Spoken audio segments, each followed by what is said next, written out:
ಮುಂದೆ ಆ, ಒಂದು ಕಾಮನ್ ವಿಷಯ ಇದೆ, ಸಾವು ಅನ್ನೋದು.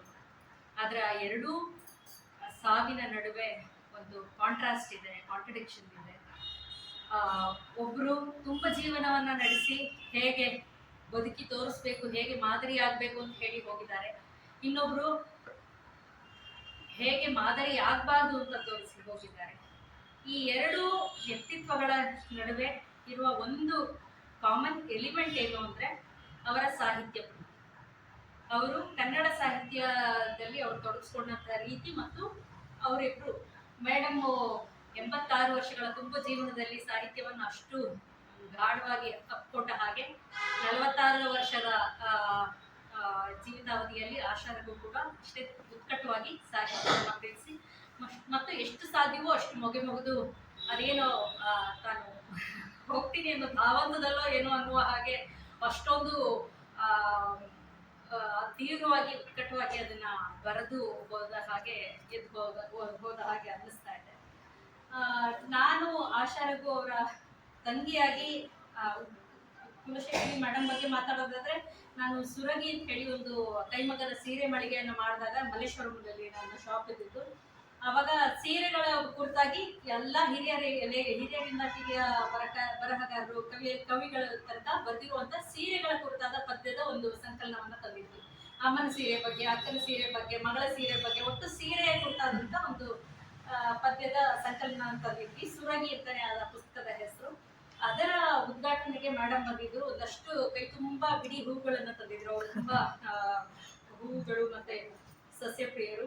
ಒಂದಷ್ಟು ಹೂಗಳನ್ನ ತಂದು ಕೊಟ್ಟಿದ್ರು. ನೋಡು, ನೀನು ಸುರಗಿ ತಗೊಂಬರಕ್ಕಾಗ್ಲಿಲ್ಲ, ನನಗೆ ಬೇರೆ ಎಲ್ಲ ನನ್ನ ಟೆರೇಸ್ ಮೇಲೆ ಬೆಳೆದಿರೋ ಬೇರೆ ಹೂಗಳನ್ನ ತಂದಿದ್ದೀನಿ ಅಂತ. ಅದೊಂದು ನೆನಪು ತುಂಬಾ ಗಾಢವಾಗಿ ಮೇಡಮ್ ಜೊತೆಗೆ ನನಗಿದೆ.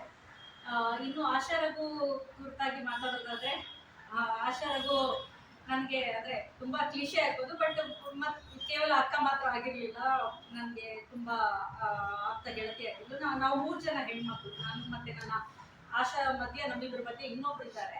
ಆದ್ರೆ ಅವಳು ತುಂಬಾ ಚಿಕ್ಕ ವಯಸ್ಸಿನಲ್ಲೇ ಮದುವೆ ಆಗಿ ಬೇರೆ ಊರಿಗೆ ಹೋಗಿದ್ರಿಂದ ಮತ್ತೆ ತುಂಬಾ ಐಸೋಲೇಟ್ ಆಗಿ ಇದ್ದಿದ್ರಿಂದ ನಾನು ಮತ್ತೆ ಇವಳೇ ಇಬ್ಬರೇ ನಾವೆಲ್ಲದಕ್ಕೂ ನಮ್ಮ ಕಂಪಾನಿಯನ್ ಆಗಿದ್ವಿ. ಮತ್ತು ನಾವಿಬ್ರು ಜಾತಿ ಬಿಟ್ಟು ಮದುವೆ ಆದವರು. ಹಾಗಾಗಿ ನಮ್ಮನ್ನ ಜಾತಿಯಸ್ಥರೆಲ್ಲ ಹೊರಗಡೆ ಹಾಕಿದ್ರು. ಸೊ ಹಾಗಾಗಿ ಆ ಕಾರಣಕ್ಕೋಸ್ಕರ ಕೂಡ ನಾವಿಬ್ರು ನಮ್ಮ ಬಳಗ ತುಂಬಾ ಸೀಮಿತವಾಗಿತ್ತು. ಹಾಗಾಗಿ ನಾವೆಲ್ಲದಕ್ಕೂ ಆಡೋದಕ್ಕೂ ಕರೆಯೋದಕ್ಕೂ ಮತ್ತು ಖುಷಿ ಪಡೋದಕ್ಕೂ ಪ್ರತಿಯೊಂದಕ್ಕೂ ನಾವಿಬ್ಬರೇ, ನಮ್ಮ 2 ಕುಟುಂಬಗಳೇ ಯಾವಾಗಲೂ ಜೊತೆಗೆ ಇರ್ಬೇಕಾಗಿತ್ತು. ನಮ್ದು ಶನಿವಾರ ಡೈನಿಂಗ್ ಟೇಬಲ್ ನಲ್ಲಿ ಡಿಸ್ಕಷನ್ ಶುರು ಆದ್ರೆ, ನಮ್ಮ ಭಾವ ಎಲ್ಲ ಇದ್ದಾಗ ನಮ್ದು ಸೋಮವಾರ ಬೆಳಗ್ಗೆ ತನಕ ಡೈನಿಂಗ್ ಟೇಬಲ್ ಡಿಸ್ಕಷನ್ ಕಂಟಿನ್ಯೂ ಆಗುತ್ತೆ. ಅಷ್ಟು ಅಲ್ಲೇ ಮೂವಿ ವಾಚಿಂಗು, ಅಲ್ಲೇ ಪ್ರತಿಯೊಂದು ಆ ತರ ಅಷ್ಟು ಇದಾಗಿ 2 ಕುಟುಂಬಗಳು ನಾವಿದ್ದಿದ್ದು. ಮತ್ತು ಅದರಲ್ಲೆಲ್ಲ ಚರ್ಚೆ ಆಗ್ತಾ ಇದ್ದಿದ್ದು ಇಂಥದ್ದೇ, ಏನು ಲೋಕದ ಚಿಂತೆಗಳೇ ಇರ್ತಿದ್ವು. ಅದು ಕೌಟುಂಬಿಕ ವಿಚಾರಗಳ ಆಚೆಗೆ ನಾವು ಮಾತಾಡ್ತಾ ಇದ್ದಿದ್ದು. ಆಶನ ವಿಚಾರಗಳು ಮತ್ತೆ ನನ್ನ ಚಿಂತನೆಗಳಲ್ಲಿ ಸ್ವಲ್ಪ ಸಣ್ಣ ಒಂದು ವ್ಯತ್ಯಾಸಗಳಂತೂ ಇದ್ದೇ ಇರ್ತಿತ್ತು. ಅವಳು ಜಾಸ್ತಿ ಆಧ್ಯಾತ್ಮ ಮತ್ತು ಹೆಚ್ಚು ಪುರಾಣದ ಬಗ್ಗೆ ಅವಳು ಜಾಸ್ತಿ ಆಸಕ್ತಿ ಪ್ರೀತಿ ಇತ್ತು. ಅದ್ರ ಬಗ್ಗೆ ತುಂಬಾ ಓದ್ಕೊಂಡಿತ್ತು. ಒಂದು ಯಾವ ಸಾಹಿತ್ಯ ಒಂದು ಕೈಗೆ ಎತ್ಕೊಳ್ಬೇಕಾದ್ರೂ ತುಂಬಾ ಪ್ರಿಪ್ರೇಷನ್ ಮಾಡೋದು, ಅದು ಆ ಧ್ಯಾನಸ್ಥ ಸ್ಥಿತಿಗೆ ಹೋಗ್ಬಿಡೋದು, ಮತ್ತೆ ಒಂದಷ್ಟು ರಿಸರ್ಚ್ ಮಾಡೋದು, ಆ ಥರದ್ದೆಲ್ಲ. ಈಗಲೂ ಈ ನೆಕ್ಸ್ಟ್ ಪ್ರಾಜೆಕ್ಟ್ಗೆ ಕೃಷ್ಣನ ಕಥೆಗಳನ್ನ ಒಂದು ದೊಡ್ಡ ಇದಾಗಿ ಮಾಡ್ಬೇಕು ಅಂತ ಹೇಳಿ ಮಾಡಿದ್ದು. ಅದನ್ನೆಲ್ಲ ರಿಸರ್ಚ್ ಮಾಡಿರೋದು ಮತ್ತೆ ಒಂದಷ್ಟು ಎಪಿಸೋಡ್ಸ್ ಬರ್ದಿಟ್ಟಿರೋದು ಕೂಡ ಇದೆ. ಒಂದಷ್ಟು ಅಧ್ಯಾಯಗಳು ಬರ್ದಿಟ್ಟಿರೋ ಅಬ್ರೊಟ್ಟಾಗಿ ಹಾಗೆ ಇದೆ. ಸೊ ಆ ಥರದ್ದು ನಂದು ತುಂಬಾ ಪ್ರಾಕ್ಟಿಕಲ್. ನಾನು ಟೌನ್ ಹಾಲಲ್ಲಿ ಕೂತ್ಕೊಂಡು ಪ್ಲಕಾರ್ಡ್ ಇಟ್ಕೊಂಡು ಕೂತ್ಕೊಳ್ಬೇಕು, ನಾವು ಈ ತರ ಚಳುವಳಿಗಳು ಇದ್ರಲ್ಲೆಲ್ಲ ಭಾಗವಹಿಸ್ಬೇಕಾದ್ರೆ, ಇಲ್ಲಪ್ಪ ನಾನು ಮನೇಲಿ ಕೂತು ಏನ್ ಮಾಡ್ಬೋದು ಅದಷ್ಟೇ ಮಾಡ್ತಿದ್ದೆ ಅಂದ್ರು. ಬಟ್ ತುಂಬಾ ಅದೇ ನಾನು ಹೇಳಿದ್ನಲ್ಲ, ಹೋಗೋಕ್ ಮುಂಚೆ ಏನೇನ್ ಮಾಡೋ ಸಾಧ್ಯವೋ ಎಲ್ಲ ಮಾಡಿ ಹೋಗೋದು ಅಂತ. ಅವಳು ಬಂದು ಪ್ರಕಾಶಕರ ಸಂಘದ ಇದು ಏನು ಚಟುವಟಿಕೆಗಳಲ್ಲಿ ಮತ್ತು ಕೆಲವು ಮೆಮೊರಾಂಡಮ್ ಇದನ್ನೆಲ್ಲ ಕೊಡ್ಲಿಕ್ಕೆ ಅಂತೆಲ್ಲ ಹೋದಾಗ ನಾನು ಇದೇನು ಇದು ಟ್ರಾನ್ಸ್ಫಾರ್ಮೇಶನ್ ಅಂತ ಕೇಳಿದೆ. ನಾನು ಇಲ್ಲ, ನನಗೆ ಅದರ ಅರಿವಾಗ್ತಾ ಇದೆ. ನಾವು ಪಡ್ಕೋಬೇಕು ಅಂತ ಮಾತ್ರ ಬಯಸ್ತೀವಿ, ನಾವು ಪಡ್ಕೊಳ್ಳೋದಕ್ಕೆ ಏನಾದ್ರು ಕೊಡಬೇಕು ಅನ್ನೋದು ನಂಗೆ ಈಗ ಅರ್ಥ ಆಗ್ತಿದೆ. ನಾನು ಅದ್ರಲ್ಲಿ ಭಾಗವಹಿಸಿದೆ, ಅದ್ರಲ್ಲಿ ಸಿಗುವಂತ ಇದನ್ನ ನಾನು ಹೆಂಗೆ ಪಡ್ಕೊಳ್ಳಿದ್ದು ತುಂಬಾ ಲೇಟಾಗಿ ರಿಯಲೈಸ್ ಆಯ್ತು ನಿಮ್ಗೆ. ಇದನ್ನೇ ನಾವು 20-30 ವರ್ಷದಿಂದ ನಾನು ಹೇಳಕ್ ಪ್ರಯತ್ನ ಪಡ್ತಾ ಇದ್ದಿದ್ದು ಅಂತಂದ್ರೆ, ಬಟ್ ಇಬ್ರು ನಕ್ಬಿಟ್ಟು ಸುಮ್ಮನೆ ಆದ್ವಿ. ಬಟ್ ಅವಳು ಆ ಥರದೊಂದು ಹೊಸ ವ್ಯಕ್ತಿತ್ವನ ನಾನು ಕಾಣಕ್ಕೆ ಶುರು ಮಾಡಿದ್ದೆ ಅವಳು ಇದರಲ್ಲಿ. ಮತ್ತೆ ಅವಳ ಒಂದು ಏನು ಅಂದ್ರೆ ಬದುಕಿನ ಉತ್ಕಟ ಅದು ಭಾವ ತೀವ್ರತೆಯಲ್ಲೇ ಇದ್ದಿತ್ತು. ಮತ್ತೆ ನಾವು ಈ ಕ್ಷಣಕ್ಕೆ ನಾವು ಯೋಚನೆ ಮಾಡ್ಬೇಕಾಗಿರೋದು ಏನು ಅಂದ್ರೆ ವ್ಯಕ್ತಿ ಕಾಣುವ ಅಷ್ಟೇ ಸಿಂಪಲ್ ಆಗಿರಲ್ಲ. ಅದು ತುಂಬಾ ಕಳಕಳಿಯಾಗಿ ಡ್ರೆಸ್ ಮಾಡ್ಕೊಂಡಿದ್ ಮಾತ್ರಕ್ಕೆ, ಕಳಕಳಿಯಾಗಿ ಮಾತಾಡಿದ ಮಾತ್ರಕ್ಕೆ, ಕಳಕಳಿಯಾಗಿ 15 ಪುಸ್ತಕನ ಒಂದೇ ವೇದಿಕೆಯಲ್ಲಿ ಬಿಡುಗಡೆ ಮಾಡಿದ ಮಾತ್ರಕ್ಕೆ ಅವರು ತುಂಬಾ ಚೆನ್ನಾಗಿದ್ದಾರೆ ಅಂತ ಅನ್ಕೊಂಡ್ರು ತಪ್ಪಾಗುತ್ತೆ. ಹಾಗಂತ ನಾವೆಲ್ಲರೂ ಹೋಗಿ ಆ, ಏನೋ ಸಮಸ್ಯೆ ಇದೆ ಅಂತ ಕೇಳಲಿಕ್ಕೂ ಆಗೋದಿಲ್ಲ. ಅದೊಂದು ಸೂಕ್ಷ್ಮವಾದ ಇದು ಎಳೆ ಅದನ್ನ ನಾವು ಆ ಪಲ್ಸ್ ಹಿಡಿಯೋದು ತುಂಬಾ ಕಷ್ಟ, ತುಂಬಾ ಇದು ಆ, ಅದು ತುಂಬಾ ಡೆಲಿಕೇಟ್ ಆ ವಿಷಯಗಳನ್ನ ಗ್ರಹಿಸುವಂಥದ್ದು. ನಾನು ಜೊತೆಲೇ ಇದ್ದು, ನಾನು ಮತ್ತೆ ನನ್ನ ಅಕ್ಕನ ಮಗಳು, ನನ್ನ ಮಗಳು ಇದ್ದಾಳೆ ಇಲ್ಲೇ ಉಪಾಸನ, ನಾವು ಇನ್ಫ್ಯಾಕ್ಟ್ ನಾವು ಕೂಡ ನಾವು ಡಿಪ್ರೆಷನ್ ವಿರುದ್ಧ ಫೈಟ್ ಮಾಡ್ತಿರೋಂಥವ್ರೆ. ನಾವು ಫೈಟ್ ಮಾಡ್ತಾ ಇದ್ದೀವಿ. ನಾವುಗಳು ಇದಕ್ಕೆ ಬದುಕಿಗೆ ವಿದಾಯ ಹೇಳಿದ್ರೆ ಈಗಾಗಲೇ ಒಂದು ಒಂದು 5, 6, 8 ವರ್ಷಾಧಿಕಗಳಾಗಬೇಕಾಗಿತ್ತು ನಮಗೆ. ಆದರೆ ಅದು ಯಾವುದು ಆಗದೇಲೆ ನಾವು ಕೂಡ ಇನ್ನೂ ಬದುಕಬೇಕು ಅಂತ ಹೇಳಿ ಫೈಟ್ ಮಾಡ್ಕೊಂಡು ಬಂದಿದ್ದು ಎಲ್ಲವನ್ನ ನಿಲ್ಲಿಸ್ಕೊಂಡು ಹೋಗ್ತಾ ಇದ್ದೀವಿ.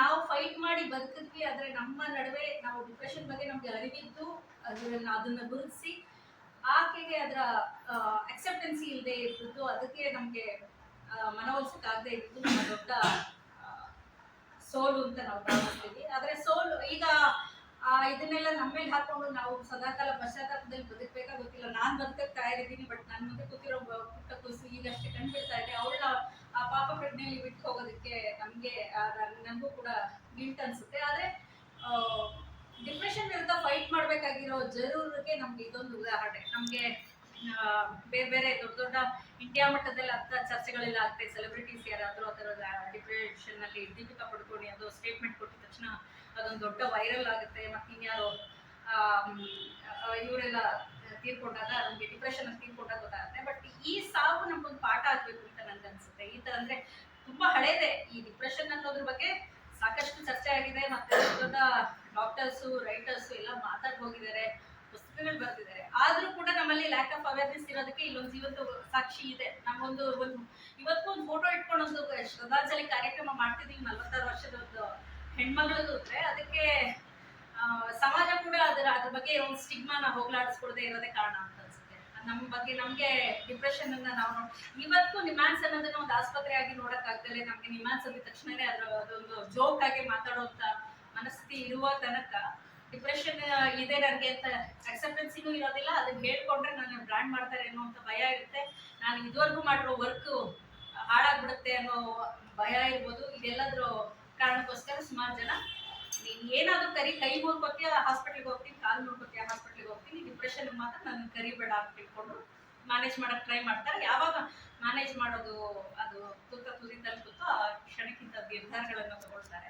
That is how it happens. ಈಗ ನಮ್ಮ ಮನೆಯಲ್ಲಿ ಆ ಥರದ್ದೊಂದು ದುರಂತ ನಡೆದಿದೆ. ಆದರೆ ಮತ್ತೆ ಈ ಥರದ್ದು ಮರುಕಳಿಸದೇ ಇರಲಿ ಅಂತ ನಾವು ಕಾಣದ ದೇವರಲ್ಲಿ ಬೇಡ್ಕೊಳ್ತಾ ಈಗ ಆಶಾ ಸಾವು ನಮಗೊಂದು ಕಲಿಕೆ ಆಗಲಿ, ಒಂದು ಪಾಠ ಆಗಲಿ ಅಂತ ಅನ್ಕೊಳ್ತೀವಿ. ಮತ್ತು ಅವಳ ಸಾಹಿತ್ಯನ ಉಳಿಸೋ ಕೆಲಸ ಖಂಡಿತವಾಗ್ಲೂ ಮಾಡಬೇಕು. ಅದಕ್ಕೆ ನಾವು ಕುಟುಂಬದವರು ಸಿದ್ಧ ಇದ್ದೀವಿ. ಅದಕ್ಕೆ ಬೇಕಾಗಿರೋ ಥರ ನಾವು ಯೋಚನೆ ಮಾಡ್ಕೊಂಡಿದ್ದೀವಿ, ತಯಾರಿ ಮಾಡ್ಕೊಂಡಿದ್ದೀವಿ. ಅವಳ ಎಲ್ಲ ಪುಸ್ತಕಗಳು ಕೂಡ ಮರುಮುದ್ರಣ ಮಾಡ್ತಾನೆ ಇರ್ತೀವಿ. ನಮಗೆ ಸಾಧ್ಯವಾಗುವ ಕೊನೆಯ ತನಕವೂ ನಾವು ಅದನ್ನು ಮರುಮುದ್ರಣ ಮಾಡ್ತಾನೆ ಇರ್ತೀವಿ, ಉಳಿಸ್ತಾನೆ ಇರ್ತೀವಿ. ತಲುಪಿಸೋದಕ್ಕೆ ನೀವೆಲ್ಲರೂ ನಮ್ಮ ಜೊತೆಲಿ ಇರ್ತೀರಾ ಅಂತ ನನಗೆ ಈ 2 ಸಾವಿಗೆ ನಾನು ಸಂತಾಪಗಳನ್ನು ಸೂಚಿಸ್ತಾ ನಾನು ಮಾಡ್ತೀನಿ.